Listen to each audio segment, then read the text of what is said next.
नमस्कार। आज हम भगवत गीता के कुछ बहुत ही दिलचस्प विचारों पर बात करने वाले हैं। जी।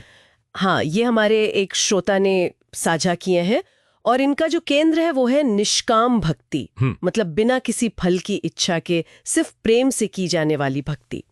और इसमें गीता के 9वें अध्याय का श्लोक 26 वो खास है। जी, बहुत महत्वपूर्ण श्लोक है वो। हाँ, तो आज हमारा मकसद है कि इन गहराइयों को थोड़ा समझें, देखें कि हमारे लिए इसके क्या मायने हैं। बिल्कुल। एक शुरुआती विचार जो सामने आता है वो ये है कि आप जिसकी पूजा करते हैं आपको वैसा ही फल मिलता है। ये बात थोड़ी सोचने वाली है। हाँ, मतलब देवताओं की पूजा करने वाले देवताओं को पाते हैं और जो परम सत्ता की भक्ति करते हैं वो सीधा ईश्वर को। सही। ये सुनने में तो सीधा लगता है, पर इसके पीछे का भाव क्या है, थोड़ा समझाएंगे। देखिए, यहाँ मुद्दा यह है कि आपकी उपासना का लक्ष्य क्या है। हाँ। वही आपके नतीजे तय करता है। अच्छा। देवता की पूजा आपको वो फल दे सकती है जो उनके अधिकार में है, सांसारिक सुख या शायद स्वर्ग। लेकिन अगर आपका लक्ष्य स्वयं परमेश्वर है तो रास्ता सीधा उन्हीं तक जाता है। ये एक तरह से दिशा का सवाल है। आपकी मंजिल क्या है? समझ गई। तो दिशा अगर ईश्वर है तो मंजिल भी ईश्वरी है। बिल्कुल। और इसी सीधी मंजिल की बात करते हुए वो श्लोक आता है 9.26, जो आपने कहा बहुत महत्वपूर्ण है। हाँ, पत्रम पुष्पम फलम तोयम। हाँ, पत्रम पुष्पम फलम तोयम यो मे भक्त्या प्रयच्छति तदहम भक्त्युपहृतम अश्नामि प्रयतात्मनः।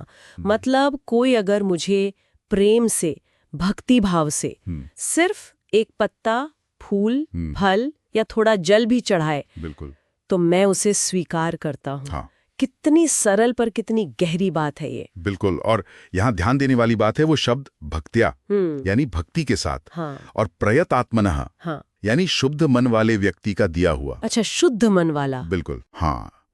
मतलब बात चढ़ावे की कीमत की है ही नहीं, बात है चढ़ाने वाले के दिल की, उसके भाव की, उसकी नीयत की। तो वो कितना महंगा है ये मायने नहीं रखता। बिल्कुल नहीं। ईश्वर को आपकी दौलत नहीं चाहिए, उनको आपका प्रेम चाहिए, आपका शुद्ध भाव चाहिए। तो ये वैसा ही हुआ ना, जैसे कोई छोटा बच्चा जंगल से कोई भी फूल तोड़ लाए, प्यार से दे दे। हाँ, हाँ। तो उसकी कीमत शायद किसी हीरे जड़ी भेंट से भी ज्यादा है, अगर उस महंगी भेंट में वो प्यार, वो भाव ना हो। एकदम सही पकड़ा आपने। यही भाव बनाम वस्तु का सिद्धांत है और यही निष्काम भक्ति की जड़ है। और इसी वजह से भक्ति किसी अमीर या साधन संपन्न वर्ग तक सीमित नहीं रह जाती। हाँ, ये बात तो है। कोई भी, चाहे उसके पास कुछ हो या ना हो, बिल्कुल साधनहीन भी क्यों ना हो, वो सच्चे दिल से ईश्वर से जुड़ सकता है। क्योंकि भक्ति तो अंदर की चीज है। हाँ, एक अंदरूनी एहसास है, बाहरी दिखावा नहीं। ये पूरी तरह से कह सकते हैं सबके लिए खुला है, डेमोक्रेटिक है एक तरह से। ये तो हुई भेंट की बात, पूजा की बात। पर क्या ये भाव का सिद्धांत, ये निष्काम होने की बात हमारे रोजमर्रा के कामों पर भी लागू होती है? जरूर होती है। जैसे गीता में कर्म योग की भी बात आती है, बिना फल की इच्छा के कर्म करना। क्या ये दोनों जुड़े हुए हैं? निश्चित रूप से जुड़े हुए हैं। देखिए, ये सिद्धांत सिर्फ पूजा पाठ या मंदिर तक ही सीमित नहीं है। अच्छा। ये असल में जीवन जीने का एक तरीका सुझाता है। आप जो भी काम करें, अपनी नौकरी हो, घर के काम हो, समाज सेवा हो, हाँ, अगर उसे बिना किसी स्वार्थ के ये सोचकर कि ये मेरा कर्तव्य है और इसे मैं ईश्वर को समर्पित करता हूँ या करती हूँ, हाँ, तो वो भी एक तरह की भक्ति ही है। वो कर्म ही पूजा बन जाता है। वाह। यहाँ भी कर्म के पीछे का भाव, आपकी नीयत, वो ज्यादा मायने रखती है फल से ज्यादा। लेकिन व्यवहार में ये हमेशा इतना आसान तो नहीं लगता है ना? नहीं, आसान नहीं है। हम इंसान हैं, कुछ करते हैं तो बदले में कुछ पाने की उम्मीद वो तो रहती ही है, अक्सर रहती है, स्वाभाविक है। तो क्या बिना किसी उम्मीद के सिर्फ शुद्ध भाव से जीना मुमकिन है? ये प्रैक्टिकल है? देखिए, गीता इसे एक साधना बताती है, एक मंजिल बताती है। ये नहीं कहती कि ये आसान है, पर ये एक आदर्श जरूर है।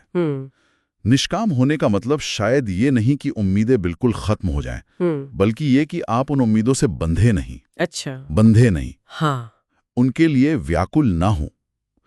कर्म करना हमारे हाथ में है, फल पर हमारा नियंत्रण नहीं, इस समझ के साथ जीना। ये बात तो बहुत बार सुनी है। और अपने कर्म को एक भेंट बना देना, हाँ। ईश्वर को अर्पण कर देना। हाँ। यही निष्काम कर्मयोग और निष्काम भक्ति का सार है। ये धीरे धीरे अभ्यास से आता है, एकदम से नहीं होता। तो अगर हम आज की चर्चा को समेटें तो कुछ बातें साफ होती हैं। हाँ। पहली, क्या भक्ति का रास्ता आपको कहाँ ले जाएगा, ये इस पर निर्भर करता है कि आपका ध्यान कहाँ है। ईश्वर पर है तो ईश्वर तक। दूसरी बात, सच्ची भेंट या पूजा का मूल्य उसकी कीमत में नहीं बल्कि देने वाले के सच्चे और शुद्ध भाव में है। वो पत्ता फूल फल वाली बात। हाँ, भाव ही सब कुछ है। और तीसरी, ये सिद्धांत सिर्फ मंदिर या पूजा घर तक सीमित नहीं है। नहीं, इसे हम अपने रोज के कर्मों और जीवन जीने के तरीके पर भी लागू कर सकते हैं। कर्म ही पूजा बन सकता है। बिल्कुल सही। और ये जो भाव पर इतना जोर है ना, यह हमें याद दिलाता है कि आध्यात्मिकता सिर्फ बाहरी कर्मकांड या रीति रिवाज नहीं है। हाँ, ये एक गहरी आंतरिक अवस्था है, मन का समर्पण है। इस पूरी बातचीत के बाद ना एक सवाल मन में घूम रहा है। पूछिए। अगर सच में भाव ही सबसे ऊपर है तो हम रोज की जिंदगी में ये पत्ते और फूलों के अलावा और क्या-क्या अर्पित कर सकते हैं? अच्छा सवाल है। क्या मतलब अपना थोड़ा सा समय, या अपनी कोई बुरी आदत छोड़ने का संकल्प, या किसी की मदद करने का एक नेक इरादा? क्या इन्हें भी उसी भक्ति भाव से ईश्वर को समर्पित किया जा सकता है? ये सोचने वाली बात है ना।